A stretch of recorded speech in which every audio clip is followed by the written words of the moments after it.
Break के बाद एक बार फिर से आप सभी का बहुत स्वागत है। बढ़ेंगे खबरों की ओर, जहां घोसी और बागेश्वर उपचुनाव की काउंटिंग शुरू हो गई है। काउंटिंग को लेकर घोसी और बागेश्वर में सुरक्षा के चाक चौबंद इंतजाम कर दिए गए। दारा सिंह और सुधाकर सिंह की किस्मत का फैसला आज सामने आ जाएगा, जहां पार्वती दास और बसंत कुमार के भी भाग्य का फैसला आज होगा। और बीजेपी और सपा के लिए घोसी उपचुनाव का नतीजा काफी ज्यादा अहम माना जा रहा है, जिसमें घोसी का परिणाम एनडीए और इंडिया गठबंधन के लिए काफी ज्यादा महत्वपूर्ण है। इस वक्त ये बड़ी अपडेट आप तक पहुंचा रहे, क्योंकि अब काउंटिंग उपचुनाव को लेकर अब शुरू हो चुकी है। अब से कुछ ही देर में जो रुझान है वो भी आना शुरू हो जाएंगे, जिसको लेकर अगर हम बात यहाँ तैयारियों की करें, सुरक्षा व्यवस्थाओं की करें, तो वो भी चाक चौबंद कर लिए गए। बड़ी संख्या में यहाँ पर पुलिस फोर्स की भी तैनाती की गई है, सुरक्षा बल यहाँ पर तैनात किए गए। लेकिन आपको बताते चले, जहाँ 5 सितंबर को मतदान किए गए थे, करीब 4 लाख से अधिक वोटर्स ने अपने मताधिकार का प्रयोग किया था। और बताते चले, जहां घोसी में उपचुनाव 50% के आसपास रहे, तो वहीं बागेश्वर में भी बड़ी संख्या में वोटर्स ने अपने मताधिकार का प्रयोग किया। तो ये बड़ी अपडेट आप तक पहुंचा रहे हैं, जिसके नतीजे आज सामने आने, और दोनों ही, चाहे वो घोसी हो या फिर बागेश्वर, दोनों के जो प्रत्याशी है, दोनों राज्यों के प्रत्याशियों को अपनी अपनी किस्मत के फैसले का आज इंतजार है। क्योंकि कहीं ना कहीं एक बड़ा यहाँ पर जो रणनीति है आगे की लोकसभा 2024 के लिए, वो इसके बाद से शुरू कर दी जाएगी। चाहे वोट, चाहे जो नतीजे हैं किसी के पक्ष में भी है, सपा के पक्ष में चाहे या फिर बीजेपी के पक्ष में, क्योंकि यही नतीजे तय करेंगे कि आगे का रास्ता क्या कुछ रहने वाला है, चाहे वो बीजेपी का हो या फिर समाजवादी पार्टी का हो। क्योंकि अब जिस तरह से देखिए कि दोनों ही दलों ने पूरी अपनी ताकत जोड़ दी है, क्योंकि ये एक पार्टियों का चुनाव नहीं, एक तरह से दोनों दलों का चुनाव है, जहां एक तरफ इंडिया गठबंधन है तो दूसरी तरफ एनडीए है, और दोनों की तरफ से पुरजोर अपनी ताकत झोंकी गई है। और आपको बताते चले कि जमीनी स्तर पर स्टार प्रचारक भी उतरे थे, जहां उत्तर प्रदेश के मुख्यमंत्री योगी आदित्यनाथ जहां दारा सिंह के पक्ष में उतर के वोट की अपील की थी, उनके पक्ष में प्रचार प्रसार किया था। तो वहीं बात अगर समाजवादी पार्टी की करें, तो सुधाकर सिंह के पक्ष में खुद पूर्व मुख्यमंत्री अखिलेश यादव जमीन पर उतरे थे, मैदान में उतरे थे, और उनके पक्ष में वोट अपील करते हुए नजर आए थे। तो एक काफी अहम, काफी महत्वपूर्ण दोनों दलों के लिए ये पल रहने वाला है। क्योंकि आप जिस तरह से देखें कि सभी की जो दिल की धड़कनें दोनों ही दलों की, वो इस समय जरूर बढ़ी हुई साफ तौर से नजर आएंगी, क्योंकि दोनों की तरफ से पूरी यहाँ पर मजबूती दिखाई गई है। हमारे साथ हमारे सहयोगी मनीष मिश्रा लाइव जुड़े हुए हैं, और भी अपडेट लेंगे, जानकारी लेंगे कि क्या कुछ अब स्थिति बनी हुई है। मनीष, अब जो काउंटिंग है जिसका इंतजार था वो शुरू हो चुकी है, रुझान भी अब से कुछ ही देर में सामने आने लगेंगे। अनायास निश्चित तौर से आपको बता दूं कि इस समय की अगर सबसे बड़ी खबर है कि घोसी उपचुनाव के लिए जो मतदान हुआ था उसकी मतगणना अब शुरू हो गई। सबसे पहले बैलेट पेपर है, उनकी गिनती शुरू कर दी गई। अब मेरे पीछे के मैं कहूँगा अपने सहयोगी से की तस्वीर दिखाएं कि जिस तरीके से आप देखिए जो डिप्लॉयमेंट है वो पुलिस का और बढ़ा दिया गया है, कि किस तरीके से जो डिप्लॉयमेंट किया गया है उसको और बढ़ा दिया गया है। और यहाँ पे आज किसकी तकदीर का फैसला होना है, दारा सिंह चौहान या सुधाकर सिंह, कौन घोसी का किंग बनेगा, इसका फैसला आपसे कुछ देर बाद जब रुझान आने लगेंगे तब से शुरू होने लगेगा। आपको बता दें कि जिस तरीके से हमने देखा था जब चुनाव हुआ था, तो करीब 50.30% यहाँ पे मतदान हुआ था, जो कि उपचुनाव के लिहाज से ठीक ठाक माना जाता है। अगर हम आम चुनाव की बात करें 2022 में, तो 58 कुछ प्रतिशत का चुनाव हुआ था। तो निश्चित तौर से 50% के आसपास का जो चुनाव है वो हुआ था यहाँ पे। और सुधाकर सिंह जो कि समाजवादी पार्टी या कहें इंडिया के गठबंधन के तौर पे यहाँ पे बतौर प्रत्याशी यहाँ पे अपना भाग आजमा रहा है। वही अगर दारा सिंह चौहान की बात करेंगे तो उसी की सीट को, ये वही घोसी सीट है जहाँ पे दारा सिंह चौहान ने बतौर समाजवादी पार्टी 2022 में परचम लहराया था। उसके बाद अभी 2023 में उन्होंने यहाँ पे इस्तीफा देके और अब भारतीय जनता पार्टी दामन थाम लिया। तो एनडीए के गठबंधन के तौर पे अब वो यहाँ के प्रत्याशी के तौर पे बहुत खास चुनाव हो जाता है, जय बहुत इंपॉर्टेंट चुनाव है। एक्सपेक्ट अगर देखेंगे इंडिया वर्सेस एनडीए की जो लड़ाई है, इसके हिसाब से बहुत इंपॉर्टेंट चुनाव हो जाता है। 2024 के लिहाज से बहुत बड़ा चुनाव माना जाएगा। साथ ही साथ किस तरीके से ओम प्रकाश राजभर की और दारा सिंह चौहान की राजनीतिक क्या किस तरीके से आगे पृष्ठभूमि रहेगी, इसको लेके भी ये चुनाव कहीं ना कहीं बड़े मायने रखता है। तो निश्चित तौर से भले ही एक उपचुनाव हो पर इसकी सियासी मामले बहुत ज़्यादा हैं। और यहाँ का जो जिस तरीके से इस चुनाव की अगर आप हाईलाइट देखेंगे तो खुद मुख्यमंत्री योगी आदित्यनाथ से लेकर तमाम कैबिनेट मिनिस्टर्स इसमें लगे थे। अखिलेश यादव जो आमतौर पर उपचुनाव में निकलते नहीं हैं, उन्होंने यहाँ पे रैली की थी। साथ साथ शिवपाल यादव, प्रोफेसर रामगोपाल यादव लगातार यहाँ पे कैंपिंग करते नजर आए थे। तो निश्चित तौर से आप समझ सकते हैं कि किस तरीके से इस चुनाव की जो अहमियत है, जिस तरह से इसकी इंपॉर्टेंस है, वो इसी से लगा सकते हैं कि पूरा चाहे समाजवादी पार्टी हो, चाहे भारतीय जनता पार्टी हो, पूरी ताकत के साथ इस उपचुनाव को के रण को जीतने के लिए, क्योंकि इसकी जो महत्वपूर्ण है, जो यहाँ पर महत्वता देखी जा रही है, वो इससे भी अंदाजा लगाया जा सकता है कि दोनों पक्ष के ही लोग वहां पर मौजूद हो, चाहे वो समाजवादी पार्टी हो या फिर बीजेपी हो। तमाम जो सुरक्षा के इंतजाम है वो भी किए जा रहे हैं, वीडियोग्राफी के जरिए नजर रखी जा रही है, सीसीटीवी कैमरे भी लगाए गए हैं और पैरामिलिट्री फोर्सेस, आरक्षी टीमें 600 के करीब मौजूद है। तो तमाम बड़े यहाँ पर जो फोर्सेज है वो भी मौजूद है। तो तमाम तैयारियों के बीच ये मतगणना कराई जा रही है, क्योंकि दोनों पक्ष ये चाहते हैं कि निष्पक्ष तरीके से ये मतगणना की जाए। निश्चित तौर से मैं आपने सुरक्षा की बात की तो जो त्रिस्तरीय सुरक्षा यहाँ पे रखी गई है। पैरामिलिट्री फोर्सेस हैं, सेंट्रल फोर्सेस है, सीआरपीएफ की यहाँ पे टुकड़ी आपको मिलेगी, आरपीएफ की यहाँ पे टुकड़ी मिलेगी, पीएससी की जो बटालियन है वो यहाँ पे आपको देखने को मिलेगी। साथ ही साथ वज्र वाहन आप देख सकते हैं। जो बाहर का अगर आप देखेंगे, मैं अपने कैमरे से कहूँगा कि बाहर का एक बार दिखाने की कोशिश करें कि जिससे बाहर की जो सिक्योरिटी है वो आप देख सकते हैं कि किस तरीके से जो आरपीएफ है, रैपिड एक्शन फोर्स, वो लगाई गई है। उनकी जो राइड कंट्रोल व्हीकल्स है वो यहाँ पे तैनात किए गए हैं। जो पैरामिलिट्री फोर्सेस आप कि सेंट्रल फोर्सेस के सीआरपीएफ के जवान आपको यहाँ पे दिखेंगे। तो त्रिस्तरीय यहाँ पे सुरक्षा की गई। साथ ही साथ सीसीटीवी कैमरेज यहाँ पे लगाए गए हैं जो लगातार 24 घंटे यहाँ की निगरानी कर रहे हैं। किस तरीके से जहाँ पे चाहे स्ट्रांग रूम था, जहाँ पे जो ईवीएम रखी गई थी उसकी 24 घंटे निगरानी होती है। और यही नहीं, समाजवादी पार्टी खुद स्ट्रांग रूम पर नजर रख रही है, ये भी अपडेट निकल के सामने आई है। जी जी, निश्चित तौर से ये निगरानी का स्थल पे ही मैं आपको लेकर चलूँ। निगरानी स्थल है यहाँ पे और समाजवादी पार्टी के जो लोग थे, समाजवादी पार्टी के जो लोग हैं वहाँ पे यहाँ पे देख सकते हैं कि ये कैमरे आपको दिखेंगे कि सीसीटीवी कैमरे आपको इंस्टॉल किए सकते हैं कि जो स्ट्रांग रूम्स वगैरह हैं उनके बाहर के जो तैनात है, जिससे से खुलता रहेगा स्ट्रांग रूम। जैसे स्ट्रांग रूम 1 की आप ये देख सकते हैं फोटो, यहाँ पे स्ट्रांग रूम 1 है वो खुल चुका है और वहाँ पे आप देख सकते हैं जो एजेंट्स हैं वो उनके साथ जो फोर्सेस हैं वो यहाँ पे आपको दिखेंगे। तो निश्चित तौर से जिस तरीके से जो निगरानी की बात की थी, जिस तरीके से जो निगरानी स्थल की बात कर रहे थे, वो आप यहाँ पे आपको देखने को मिलता रहेगा। अनाउंसमेंट लगातार शुरू हो रही है और करीब जो है बहुत ज़्यादा इंतजार नहीं करना पड़ेगा। माना जा रहा है कि 11 से 12 बजे का वो वक्त होगा जब आपको जो तस्वीरें हैं वो थोड़ी साफ होने लगेंगी कि घोसी का जो विजेता है या कहें कि घोसी का किंग कौन बनेगा, इस पर से पर्दा उठता हुआ दिखेगा आपको। करीब थोड़ा इंतजार और हमें दर्शक करना पड़ेगा। जैसे जैसे रुझान नहीं होंगे, हम सबसे पहले रुझानों से रूबरू कराएंगे अपने दर्शकों को और साथ ही साथ ये भी बताएंगे कि घोसी के रण में क्या एनडीए ने बाजी मारी है या फिर इंडिया के समाजवादी पार्टी अपनी घोसी की सीट को बचाने में कामयाब हुई है। मामला जो मुकाबला है वो बहुत दिलचस्प है। कांटे की यहाँ पे टक्कर भी आपको देखने मिलेगी और दोनों तरफ से ये इंपॉर्टेंट है, चाहे वो इंडिया के एस्पेक्ट से देखेंगे चाहे आप एनडीए के एस्पेक्ट से देखेंगे, बहुत इंपॉर्टेंट और बहुत कड़ा मुकाबला आपको देखने को मिलेगा ये घोसी उपचुनाव से। जय बिल्कुल, कहीं ना कहीं काफ़ी ज़्यादा महत्वपूर्ण हो जाता है दोनों ही के लिए, चाहे वो समाजवादी पार्टी हो या फिर बीजेपी हो, क्योंकि आप जिस तरह से देखिए जो ये मुकाबला हो रहा है कहीं ना कहीं 2024 की तस्वीर को भी क्लियर कर देगा। क्योंकि अब जिस तरह से देखा जाए मनीष कि आगे का जो चुनाव होने जा रहा है, आगे की समाजवादी पार्टी की क्या कुछ अहमियत बढ़ जाती है ये मतदान, ये चुनाव जीतने के बाद, ये भी काफ़ी ज़्यादा महत्वपूर्ण होगी। तो हमारे साथ हिमांशु भी जुड़े हुए हैं। जी मनीष।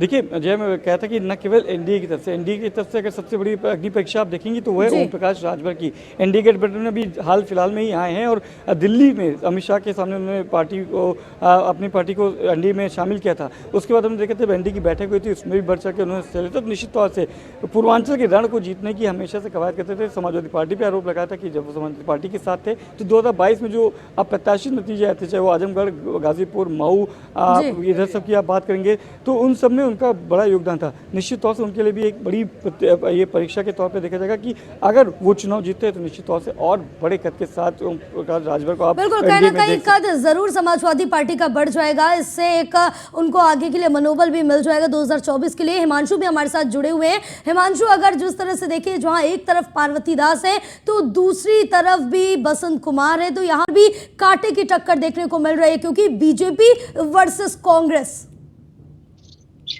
जी बिल्कुल, आज का खास दिन है इस विधानसभा के लिए, साथ ही इस प्रदेश की राजनीति के लिए। जी जिस तरीके से मुकाबला देखने को मिला है चुनाव में, आज उसका परिणाम आएगा और काफी लोगों में उत्सुकता भी है और स्थानीय लोगों के अलावा राजनीतिक दलों में काफी उत्सुकता है कि किस तरीके का परिणाम सामने आएगा।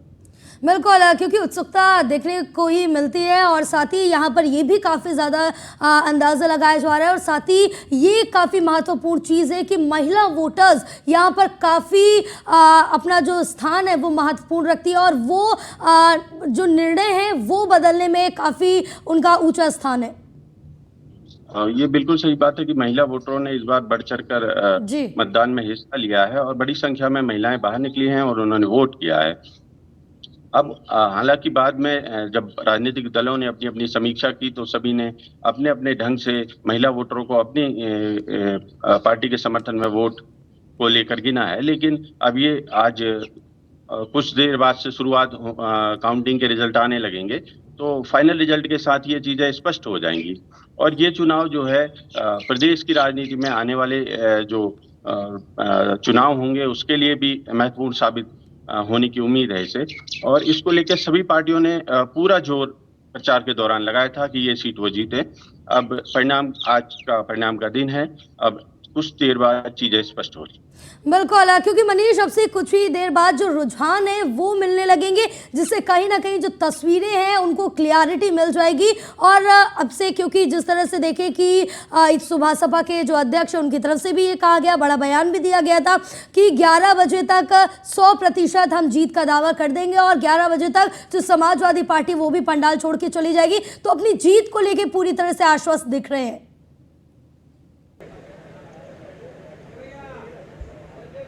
मनीष, आप तक आवाज पहुंच रही है?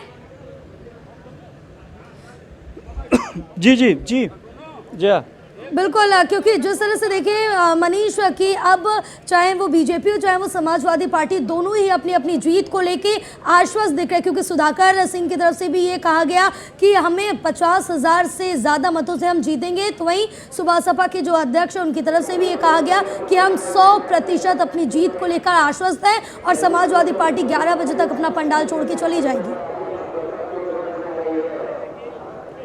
देखिए जय, आपको सबसे पहले मैं अपडेट करा दूं कि अपडेट यहाँ का है कि यहाँ की सबसे पहला जो रुझान है या कहें कि बढ़त है, अगर आप कहेंगे किसी को जो रुझानों में बढ़त है वो सामने आने लगी। दारा सिंह चौहान जो कि भारतीय जनता पार्टी के जो प्रत्याशी हैं उन्होंने समाजवादी पार्टी के सुधाकर सिंह से जो बैलेट पेपर है उसकी गिनती शुरू होने पर पहला जो रुझान आया है उसमें समाजवादी पार्टी के सुधाकर सिंह को पीछे करते हुए नजर आए। दारा सिंह चौहान जो भारतीय जनता पार्टी के हैं वो जो पहला रुझान है उसमें आगे बढ़ते नजर आए। तो देखिए गिनती शुरू होते ही जो पहला रुझान आने लगा है जय वो यहाँ से साफ तौर पे दिखने लगा। और जिस तरीके से आप बात करी थी कि 11 बजते बजते जिस तरीके से ओम प्रकाश राजभर ने कहा है कि समाजवादी पार्टी के लोग यहाँ से जो पंडाल है वो छोड़ते हुए नजर आएंगे। अब ये देखना होगा कि क्या उनकी बातों में, क्योंकि एक तरीके से पूर्वांचल की जो रणनीति होती है, राजनीति होती है, उसमें ओम प्रकाश राजभर अच्छा खासा एक्सपीरियंस रखते हैं। अब उनका एक्सपीरियंस कितना काउंट करता है कि 11 बजे का जो समय उन्होंने दिया है समाजवादी पार्टी के लिए, क्योंकि पहले समाजवादी पार्टी के कुंभे में थे। 2022 का चुनाव उन्होंने समाजवादी पार्टी को जिताया था।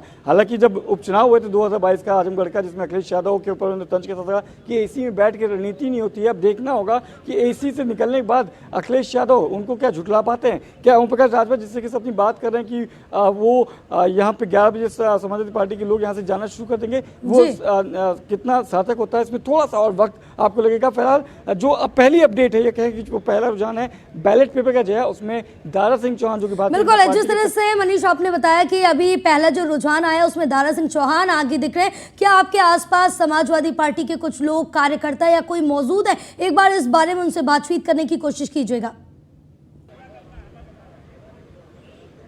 देखिए अभी यहाँ पे क्योंकि जो लोग हैं आप देखेंगे जितने भी जो प्रत्याशी के जो एजेंट्स थे जो यहाँ पे कहा गया था सबको एक जगह बुलाया गया है, कुछ ब्रीफिंग टाइप की हो रही, तो वहाँ पे अभी हम नहीं जा सकते। जब वो वापस इस पंडाल की तरफ आएंगे, निगरानी पंडाल की तरफ आएंगे, तो निश्चित तौर से हम उनसे बात करने की कोशिश करेंगे और दोनों जो पक्ष है उनसे जानने की कोशिश करेंगे, चाहे वो समाजवादी पार्टी हो चाहे भारतीय जनता पार्टी हो, दोनों पक्षों से हम जानने की कोशिश करेंगे कि किस तरीके से जो आरोप प्रत्यारोप का दौर 16 अगस्त से जो शुरू हुआ था, जब क्या कहा जाता है कि जब आपने नामांकन किया था उसके बाद आज मतगणना है और आपसे कुछ देर बाद जब रिजल्ट आने शुरू हो जाएंगे, रुझानों के बाद जब रिजल्ट आने शुरू हो जाएंगे, तो किस तरीके का माहौल रहेगा इसको लेकर भी हम चर्चा करेंगे, क्योंकि आरोप प्रत्यारोप का दौर अभी भी शांत नहीं हुआ है। यही एक सबसे बड़ी कह सकते हैं कि कलर आपको देखने मिल सकता है पूर्वांचल के रण में। आम कई जगह देश में कई जगहों पे आज चुनाव हो रहे हैं, पर अगर आप सब बिल्कुल, क्योंकि अलग अलग जो नतीजे हैं वो अब सामने आने लगेंगे, रुझान आना शुरू हो गए। फिलहाल आप दोनों का तमाम जानकारी साझा करने के लिए बहुत शुक्रिया आपका। तो ये बड़ी अपडेट, और आगे भी मनीष आपसे भी अपडेट लेते रहेंगे, हिमांशु आपसे भी, हमारे साथ बने रहिएगा। फिलहाल वक्त हो गया है एक छोटे से ब्रेक का। ब्रेक के बाद जल्द होंगे हाजिर। ब्रेक के बाद एक बार फिर से आप सभी का बहुत स्वागत है बढ़ेंगे खबरों की ओर, जहां आपको लगातार हम बता रहे घोसी और बागेश्वर उपचुनाव की जो काउंटिंग है वो अब शुरू हो गई है और सभी को इस समय जो इंतजार है वो नतीजों पर है, क्योंकि सभी की निगाहें इस समय नतीजों पर टिकी हुई है, जहां घोसी का काफी ज्यादा महत्वपूर्ण ये मतदान माना जा रहा है, जिसको लेकर अब काउंटिंग शुरू हो चुकी है और सुरक्षा के भी इस बीच चाक चौबंद इंतजाम है। तो जहां एक तरफ दारा सिंह है तो दूसरी तरफ सुधाकर सिंह है, दोनों की किस्मत का फैसला आज सामने आ जाएगा घोसी से। तो वहीं बात बागेश्वर की करें तो बागेश्वर में एक तरफ पार्वती दास बीजेपी से हैं तो बसंत कुमार कांग्रेस से, दोनों के भाग का फैसला आज होना है बीजेपी और सपा के लिए। घोसी उपचुनाव का नतीजा काफी ज्यादा महत्वपूर्ण, काफी ज्यादा अहमियत रखने वाला है, क्योंकि उसके बाद जो आगे की रणनीति होगी वो पूरी तरह से बदली हुई नजर आएगी, क्योंकि घोसी का परिणाम जो है वो एनडीए वर्सेस इंडिया गठबंधन के लिए काफी ज्यादा महत्वपूर्ण है। लेकिन आपको बताते चले जहां घोसी विधानसभा में लगभग 4.5 लाख से अधिक मतदाता हैं जिन्होंने अपने मताधिकार का प्रयोग किया है, या 90,000 से अधिक मुस्लिम, लगभग इतने ही दलित मतदाता और 60,000 यादव हैं लगभग, और 60,000 राजभर जाति के मतदाता हैं। इसके अलावा क्षत्रिय, निषाद, मौर्य, भूमिहार मतदाता भी यहाँ पर हैं। साथ ही आपको बता दें कि लेकिन जो यहाँ पर जीत और हार इसी पर तय करती है और काफ़ी ज़्यादा प्रभावित भी करती है जाति आधार पर। साथ ही ये माना जा रहा है कि दलित मतदाता जिसके साथ आएगा परिणाम उसी के हक में आएगा, ये पूरी तरह से जो आशंका है वो लगाई जा रही है। तो ये बड़ी अपडेट आप तक पहुंचा रहे हैं जहां दोनों के लिए ही काफ़ी ज़्यादा महत्वपूर्ण है और स्थिति इस समय काफ़ी ज़्यादा गंभीर बनी हुई है, क्योंकि सभी की निगाहें, सभी के जो दिल के धड़कनें वो बढ़ाने वाले नतीजों सामने आ रहे, क्योंकि जो उपचुनाव के नतीजे हैं जब वो सामने आ जाएंगे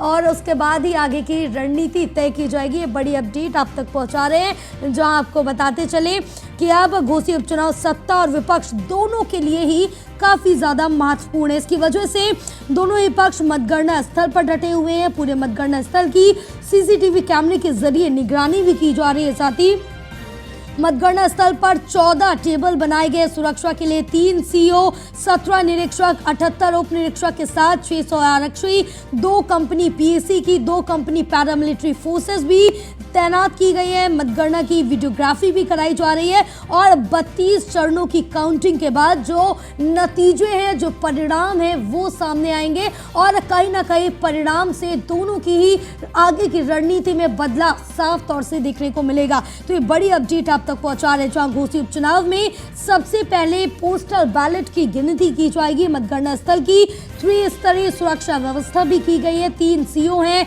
17 निरीक्षक है, 78 उप निरीक्षक है, 600 आरक्षी हैं, 2 कंपनियां पीएसी है, 2 कंपनी पैरामिलिट्री फोर्सेस। आपको लगातार बता रहे हैं सुरक्षा के इंतजाम भी मजबूत रखे गए। मतगणना स्थल के अंदर जाने के लिए मेटल डिटेक्टर भी लगाया गया है, जिससे होकर गुजरना पड़ेगा। घोसी उपचुनाव की काउंटिंग अब शुरू हो चुकी है। साथ ही हमारे जो सहयोगी थे उन्होंने बताया कि पहला जो रुझान सामने आया है वो बीजेपी के पक्ष में गया, यानी कि दारा सिंह कुछ आगे बताए जा रहे हैं। तो वहीं बता दें कि समाजवादी पार्टी 24 घंटे स्ट्रांग रूम पर नजर रख रही है और दारा सिंह चौहान अपनी जीत का भी दावा लगातार कर रहे हैं। तो वहीं सुधाकर सिंह भी लगातार प्रशासन पर आरोप लगाते नजर आ रहे, क्योंकि समाजवादी पार्टी के नेता शिवपाल सिंह यादव का घोसी उपचुनाव को लेकर जो उत्साह है वो भी देखने को मिल रहा है। हमारे साथ हमारे सहयोगी मनीष मिश्रा फोन लाइन पर जुड़े हुए हैं। मनीष, क्या अपडेट निकल के आ रही है? अगर अभी की स्थिति जाने तो रुझान किसके पक्ष में है?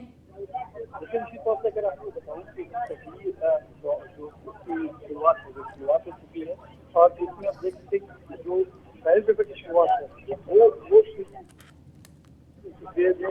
जो रुझान है वो भी शुरू होंगे। हालांकि जो पहला रुझान है वो बैलेट पेपर पहले तरह का जो रुझान है उसमें भारतीय पार्टी के दारा सिंह चौहान ने सुधाकर सिंह से बढ़त बना के तो निश्चित तौर से अगर देखेंगे कि जैसे जैसे रुझान होंगे वैसे वैसे तस्वीरें और साफ होती जाएंगी। अभी की अगर हम बात करेंगे तो दारा सिंह चौहान ने जो पहला रुझान दबाया था, जो पहली जो मतगणना जब गिनती शुरू हुई थी तो उसमें अगर देखेंगे तो दारा सिंह चौहान ने बढ़त बना रखी थी। हालांकि यहाँ से जो मतगणना जो स्थल इसमें जो परिसर है काफी बड़ा है और करीब आधे किलोमीटर की दूरी पर काउंटिंग हो रही है। वहाँ से अनाउंसमेंट के द्वारा ऑडियो के द्वारा यहाँ पे अनाउंस किया जा रहा है कि कौन कितने मत से आगे चल रहा है, किसकी तैयारी चल रही है। तो उसको लेके पूरी तरीके से सूचना विभाग और जो कलेक्ट्रेट सेंटर है उसमें यहाँ पे एक पूरे कैंप लगा रखा है जिसमें मीडिया को रोका गया है और यहाँ पे तय समय पे जानकारी दी जा रही है। हालांकि अगर आप देखेंगे तो पूरी तरीके से छावनी में तब्दील है कलेक्ट्रेट और रुझानों का जो सिलसिला है वो शुरू हो गया और जो करीब 11 बजे का वक्त रहेगा, 11 से 12 के बजे का जो वक्त रहेगा कि जब ये जो रुझान आ रहे हैं उनकी जो तस्वीरें नतीजों में बदलना थोड़ा सा शुरू हो जाएंगी। क्योंकि बैलेट के बाद जब जिससे ईवीएम जब खुलना शुरू होगा तो करीब 35 राउंड की है और बहुत ज्यादा वक्त इसमें लग नहीं रहा है। जो यहाँ के जानकार हैं वो कह रहे हैं कि बहुत ज्यादा वक्त लगेगा, तो 1 से 2 बजे के बीच का वक्त होगा जब ये काउंटिंग पूरी हो जाएगी और जिससे नतीजे हैं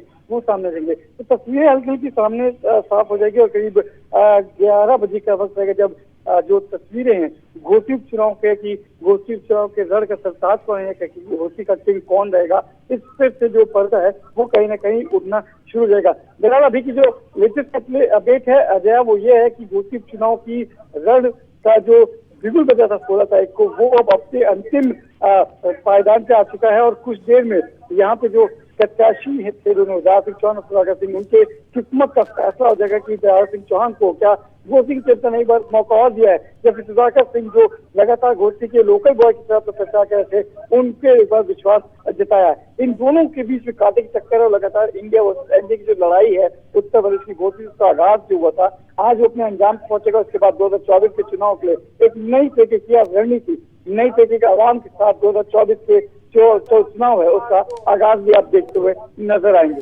बिल्कुल, उसकी बानगी तो अब से कुछ देर में देखने को मिल जाएगी कि नतीजे किस ओर जा रहे हैं। लेकिन अब जिस तरह से देखिए कि सभी को इस समय नतीजों का इंतजार है। फिलहाल मनीष, तमाम जानकारी साझा करने के लिए बहुत शुक्रिया आपका। खबरों में आगे भी बहुत कुछ है लेकिन वक्त होगी एक छोटे से ब्रेक का। ब्रेक के बाद जल्द होंगे हाजिर।